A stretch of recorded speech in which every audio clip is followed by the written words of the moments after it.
పెద్ద మనిషి ఏం పేరు నీ పేరు? నా పేరు స్వామిదాస్. ఏంది ఎట్లుంది మరి 1 ఇయర్ పాలన, ఏడాది గడిచిపోయా? మంచిగున్నా ఆడవాళ్ళకి జగడాలు పెట్టిండు, ఇండ్లు చిచ్చు పెట్టిండు. 6 హామీలు అన్నాడు, గడ్డకెక్కిండు, మంది ఇంట్లో అరుస్తున్నాడు. ఇంకేమది? రైతు బంధు అన్నాడు, ఈగేస్తా దినామొక నెల పెంచడు కానినాడు. రైతు బంధు పైసలు ఇప్పటికి ఎన్నిసార్లు పడేది? 2 సార్లు ఎగ దేంగిండు, పింఛన్ 2 సార్లు దేంగిండు. ఇంకేమిస్తాడు వాడు? పచ్చి జూట వాడు, రాజమే లేడు, కాబిల్లేడు వాడు. అందుకే సోనియా రాహుల్ గాంధీ వాడిని ఆకిట్లకు రానియకొచ్చిండ్రు. ఎవరిని? వాడిని, రేవంత్ రెడ్డి. అరే వాళ్ళ పార్టీ అది. అరే వాళ్ళ పార్టీ కానీ వాళ్ళకి వ్యతిరేకం ఉన్నప్పుడు నేను రానిస్తాడు. ఏం వ్యతిరేకం? వ్యతిరేకమైండు అంటే మస్తున్నారు.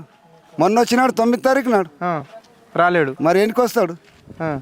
అరే తెలంగాణ తల్లి విగ్రహాన్ని అమ్మ వాడు తెలంగాణ తల్లి ఏం చేసిండు? ఆవల బొమ్మను చూడు, ఇవాళ బొమ్మను చూడు. అంటే మహిళలు ఎట్లయితే ఊళ్ళల్లో ఉంటారో అట్లా రూపు చేసినామని చేసిండు. జొన్న కంకులు అందుకే పెట్టినాడు, జొన్న కంకులు మక్క కంకులు జొన్న కంకులు పెట్టినాడు. అసలు పాలన ఉన్నది అది. మరి 1 ఇయర్ పాలనలో ఇచ్చిన 6 గ్యారెంటీలు అమలైనట్లన్నా? మొత్తం అయిపోయినాయి, మొత్తం చెప్పుకొచ్చిండు. అక్కడ పోయి కూడా మొత్తం చేసిన నేను, మహారాష్ట్రలో మొత్తం చేసిన నేను అన్నాడు. అసలు పాలన ఉన్నది అతను. మరి ఇప్పుడు వచ్చేది సర్పంచ్ ఎలక్షన్స్ ఉన్నాయి ఊళ్ళల్లో, మొక్కుకొంటేస్తాం అతనికి. ఎవరికి? రేవంత్ రెడ్డి పార్టీకి. కాంగ్రెస్ పార్టీని మొత్తం పేరు లేకుండా చేసిపోతాడు. అంతేనా? కాంగ్రెస్ పార్టీ పేరు తెలంగాణలో కాంగ్రెస్ పార్టీ అనకుండా చేసిపోతాడు వీడు. వాళ్ళు అంతా మంచిగా చేసారు కానీ మీరు పేరు లేకుండా చేసిపోతాడు.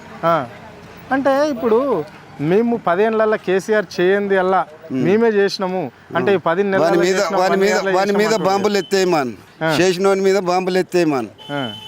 నేను చేస్తున్నా, చేసి వానికన్నా ఎక్క చేస్తుడు. చేస్తే నువ్వు కర్ర అనుకుంటాం. అవునా? నువ్వు చేతికింది నేను ఆడ బీక్ నీడ బీకినట్టు కాదు కదా. రైతుల పండుగ చేసుకోవాలనుకుంటున్నాడు, చేసినాము. వాళ్ళు అన్నట్ల బీరువాళ్ళ పట్టకొచ్చినాయి. ఇత్తమంటే కూడా పక్కల వాళ్ళు కూడా వచ్చారు, అటు మాత కూడా ఉన్నాయి అంటున్నారు. పైసలు మాకిచ్చినాయి, మాకే మస్తు అవుతున్నాయి నీయానికి అంటున్నారు వాళ్ళు. చూసినావా ఇటువంటి పాలన ఎప్పుడన్నా చూసినావా? నేను పుట్టింత పెద్దగా ఇటువంటి పాలన చూడలేదు నేను, చూడలేదు. ఇటువంటి ముఖ్యమంత్రిని కూడా చూడలేదు నేను. ఎందుకు? మంచివాడు, బుద్ధిమంతుడు, ముసలోళ్ళు ఉన్న కాడికి చేసిండు. ముఖ్యమంత్రికి ఏమైంది? వయసు ఉన్నాడు, 50 ఏళ్ళ లోపే. మరి వయసుడు అయిపోటికని అందరు దంతున్నాడు, ముసలోడు దంతాడు.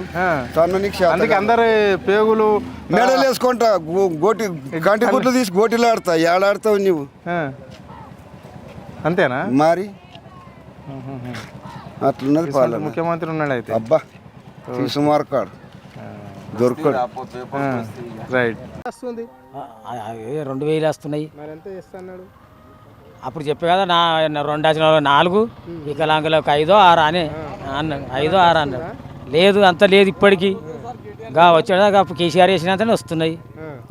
మరి ఇప్పుడు మరి రైతు బంధు లేదు, వీడికి 2 మాటలు అవుతుండే ఇప్పటికల్లా.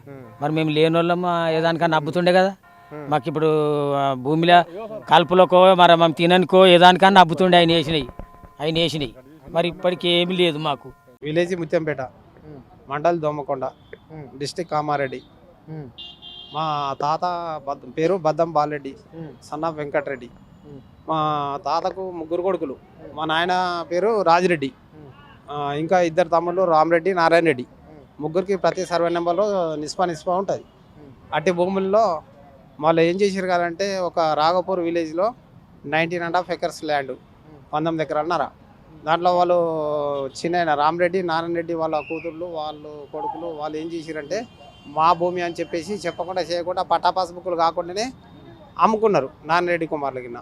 మరియు మా ఇస్సా మాకు కావాలని చెప్పేసి నేను ఆడియో కోర్టులో వేస్తే కూడా కబ్జాలో ఉన్నామని సర్టిఫికేట్ ఇచ్చిండు. మళ్ళీ రాజకీయంతో మళ్ళీ ఏం చేసారంటే, దానికి నాకు ఇంతవరకు కూడా పాస్బుక్లు ఇవ్వలే. హ్యూమన్ రైట్స్ కమిషనర్ దగ్గర వేసిన, లోకాయుక్తలో కూడా వేసిన, చీఫ్ కమిషనర్ దగ్గర కూడా వేసిన. అక్కడ నుంచి వాళ్ళు చేయమని కూడా ఉత్తర్వులు జారీ చేసినా కానీ వీళ్ళు కింద ఎమ్మెల్యేలు నిర్లక్ష్యం వలన ఏమి ఇప్పటికి కూడా మాకు సరైన న్యాయం కాలే. ఇక్కడ ఇచ్చిన ప్రజాభవన్లో దీంతో 3వ సారి ఇస్తే పంపిస్తామని చెప్తారు. మెసేజ్ పంపిస్తాము అవుతుంది చేస్తామంటారు. చేస్తామా న్యాయం మాకు జరుగుతుంది. ప్రజావాణిలో ప్రతి వారికి న్యాయం చేస్తా అని చెప్పేసి మనకు ముఖ్యమంత్రి వర్యులు అది రేవంత్ రెడ్డి గారు మనకు ప్రతి పేదవాడికి కూడా నేను న్యాయం చేస్తాను అన్నాడు. 2 సార్లు వచ్చిన 2 సార్లు వస్తే మెసేజ్ వచ్చింది. మెసేజ్ వస్తే అధికారులకు పోతుంది అన్నారు. ఏ అధికారికి పోయింది నాకు రిప్లై చెప్పమంటే చెప్తలేరు. అయితే మళ్ళీ అక్కడ పోతే ఎంఆర్ఓలు వాళ్ళు నిర్లక్ష్యం వలన ఎమ్మెల్యేలతోటి వాళ్ళతోటి కుమ్మక్కై మాకు కాకుండా భూములు చేస్తారు. మరి మా పేరు మీద రికార్డు తీస్తే రైట్ ఇన్ఫర్మేషన్ యాక్ట్ పెడితే మా తండ్రి పేరు మీద ఉన్నది భూమి. మళ్ళీ వాళ్ళు రిజిస్ట్రేషన్ చేసినట్లేవు, అమ్మినట్లేవు, డాక్యుమెంట్ లేవు, ఏమీ లేవు.